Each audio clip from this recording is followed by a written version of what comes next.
SHO थाना नूरपुर थाल राना मुजाहिद खुर्शीद ने कहा है कि अल्लाह ताला के फजल करम से नूरपुर थाल का इलाका मजमूई तौर पर पुरअमन है। अलबत्ता छोटी मोटी लिटिगेशन होती है जिसको मेरिट पर निपटाया जाता है। इन ख्यालात का इजहार उन्होंने नूरपुर थाल प्रेस क्लब के चेयरमैन सेठ समर सुल्तान की जेर क़यादत मिलने वाले साफियों के वफ्द से खसूसी गुफ्तगू करते हुए किया। उन्होंने कहा कि सैलान की दाद रसी मेरी अवलीन तरजीह है और इंशाअल्लाह इस हवाले से हरगिज कोई दकीका फरोगुजाश्त नहीं किया जाएगा। SHO ने कहा कि मंशियात फरोशियों और जुआबाजों के खिलाफ सख्त कानूनी कार्रवाई अमल में लाई जा रही है।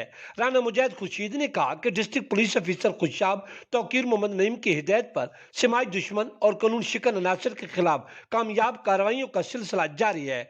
उन्होंने कहा कि डिप्टी सुपरिटेंडेंट पुलिस तहसील नूरपुर थाल खालिद महमूद खान न्याजी की जेर निगरानी अवामी रिलीफ के लिए भरपूर इकदाम किए जा रहे हैं। स्टेशन हाउस ऑफिसर थाना नूरपुर थाल ने कहा कि माशरती सलाह फलाह के लिए मीडिया का किरदार कलीदी अहमियत का हामिल होता है। इस मौके पर साफियों के वफद ने राना मुजाहिद खुर्शीद को माशरती सलाह फलाह के लिए अपने भरपूर ताउन की यकीन दहानी कराई।